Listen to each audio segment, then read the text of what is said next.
내가 규칙을 따를 때 나는 선택하지 않는다. 나는 규칙을 맹목적으로 따른다. 이 말은 장기나 축구 권투 등의 게임을 생각하면 쉽게 이해가 되는 말입니다. 축구와 권투에서 손과 발을 사용하는 규칙은 서로 다릅니다. 만약 규칙을 따르지 않는 사람이 있다면 그는 실격패를 당합니다.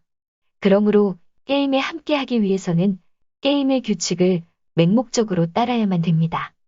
비트겐슈타인의 후기 언어 철학인 언어 게임 이론을 설명하기 위한 이 말은 언어에만 해당하는 것이 아니라 우리의 삶 전체를 관통하고 있습니다.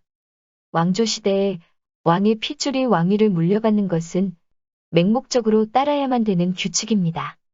그 규칙이 잘못되었다고 주장하면 반역자로 몰려 극형을 받게 됩니다. 적장자 상속제도는 조선 중기 이후에 맹목적으로 따라야 하는 관습으로 자리 잡았고 조선 말의 형법대전에는 이를 지키지 않으면 태형 80의 벌을 준다고 기록되어 있습니다.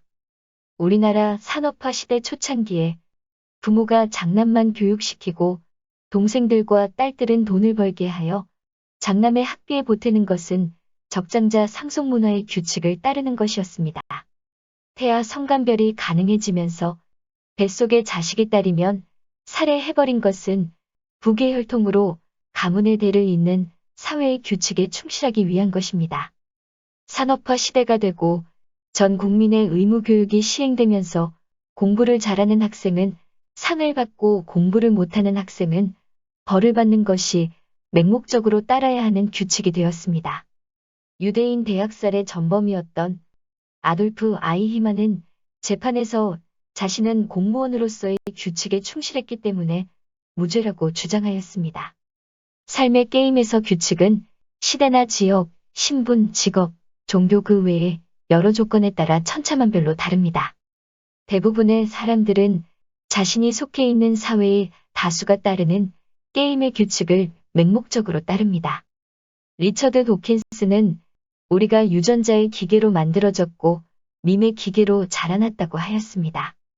밈은 삶의 게임에서 적용되는 규칙이라고 할 수 있습니다.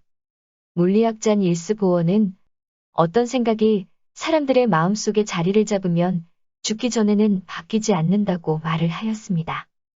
대부분의 사람들은 처음에 자신이 삶의 규칙으로 받아들인 가치관을 죽을 때까지 맹목적으로 따르며 살아갑니다. 그런데 비트겐슈타인은 자신이 속해 있는 집단의 삶의 규칙을 끊임없이 뒤집는 삶을 살았습니다. 비트겐슈타인은 오스트리아 철강 산업의 대부호를 아버지로 둔 재벌이세였습니다. 하지만 물려받은 유산의 대부분을 예술가들에게 기부하고 자신은 극도로 단순하고 검약한 생활을 하였습니다. 1차 세계대전이 터졌을 때 탈장으로 병역 면제 판정을 받은 상태였지만 자원 입대하여 참전하였습니다. 비트겐슈타인에게는 평범한 사람들이 살아가는 삶의 규칙에서 벗어난 일화가 많이 있지만 수많은 추종자를 낳았던 자신의 저서 논리철학 논고의 주장을 자신이 스스로 뒤집은 것이 가장 큰 변화일 것입니다.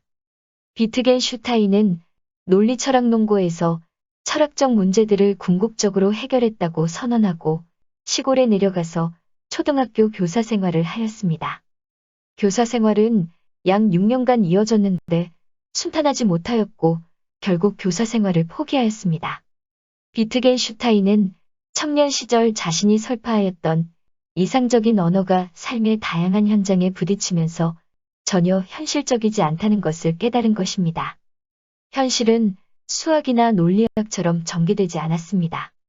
현실에 사람들 대부분은 자신이 속한 사회가 논리적이든 아니든 그 사회의 규칙을 맹목적으로 따르는 삶을 살아가고 있었습니다. 비트겐슈타인은 자신의 철학적 탐구를 완성하지 못했습니다. 한평생 그는 규칙을 맹목적으로 따르는 삶이 아니라 자신이 직접 보고 생각하며 자신의 뜻대로 삶을 살았습니다. 세상에는 맹목적으로 규칙을 따르며 사는 사람들이 대부분이지만 그렇지 않은 사람들도 있습니다.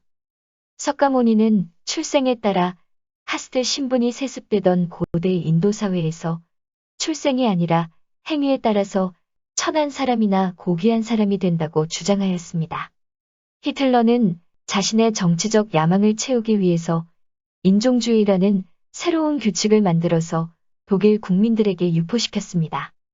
농경시대의 지배자들은 그들이 통치하는데 효율을 높일 수 있는 규칙들을 도덕으로 만들어서 국민들이 따르게 만들었습니다.